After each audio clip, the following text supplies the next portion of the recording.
प्रिय व्यूवर्स, इसी टॉपिक को इंग्लिश में देखने के लिए देखिए to the point short notes English कार्यक्रम Drishti IAS English YouTube channel पर सुबह 10:30 बजे। नमस्कार, दृष्टि IAS के टू द पॉइंट प्रोग्राम में आपका स्वागत है। आज हम बात करेंगे digital payment system e-rupee launch के बारे में। आइए सबसे पहले यह जान लेते हैं कि यह चर्चा में क्यों है। प्रधानमंत्री श्री मोदी ने भारत का पहला इलेक्ट्रॉनिक वाउचर आधारित digital payment system e-rupee launch किया है। यह देश में डिजिटल भुगतान प्रणाली को और बढ़ावा देगा, साथ ही यह डिजिटल करेंसी के रूप में भारत का पहला कदम भी है।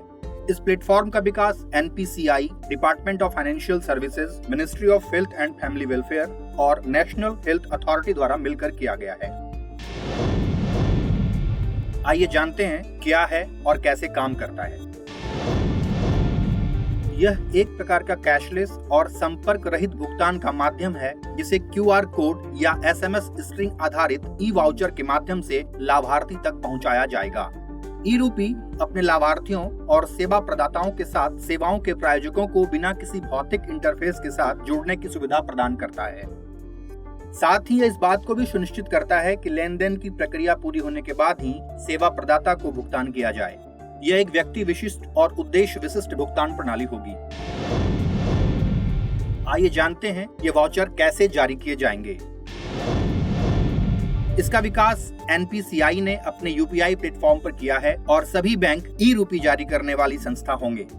किसी भी कॉर्पोरेट या सरकारी एजेंसी को जो निजी और सार्वजनिक दोनों क्षेत्र के ऋणदाता हैं, विशिष्ट व्यक्तियों के विवरण और उस उद्देश्य के लिए जिसका भुगतान किया जाना है, इन साझेदार बैंकों से संपर्क करना होगा। लाभार्थियों की पहचान उसके मोबाइल नंबर द्वारा की जाएगी।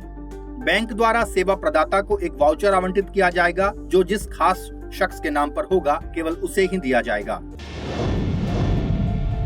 आइए जानते हैं ई-रूपी का उपयोग और महत्व। सरकार के मुताबिक इसका उपयोग सुशासन में और लोक कल्याण सेवाओं की लीक प्रूफ डिलीवरी सुनिश्चित करने हेतु किया जा सकेगा। इसका उपयोग आयुष्मान भारत प्रधानमंत्री जन आरोग्य योजना, उर्वरक सब्सिडी, मातृ एवं बाल कल्याण योजनाओं, टीबी उन्मूलन कार्यक्रम और पोषण सहायता प्रदान करने वाली योजनाओं के तहत सेवाएं देने के लिए भी किया जा सकता है। निजी क्षेत्र में भी अपने कर्मचारियों के कल्याण और कॉर्पोरेट सामाजिक उत्तरदायित्व कार्यक्रमों के हिस्से के रूप में इन डिजिटल वाउचरों का लाभ उठा सकते हैं।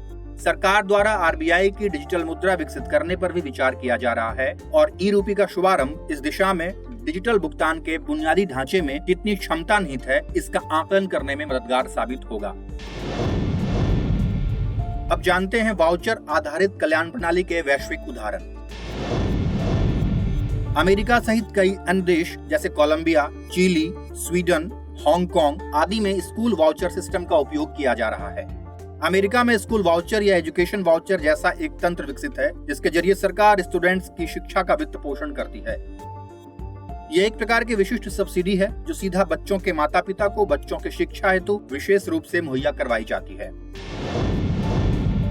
अब नोट कर लेते हैं आज का प्रश्न। ई-रूपी प्लेटफॉर्म के विकास में निम्न में कौन कौन सी संस्थाएं शामिल हैं? पहला, national payments corporation of India. दूसरा, डिपार्टमेंट ऑफ फाइनेंशियल सर्विसेज।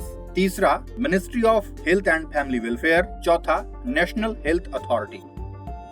विकल्प हैं A केवल 1, B केवल 1 और 2, C केवल 1, 2 और 4, D उपर्युक्त सभी। इसका उत्तर हमें कमेंट सेक्शन में जरूर भेजिएगा। मिलते हैं अगले नए प्रोग्राम के साथ।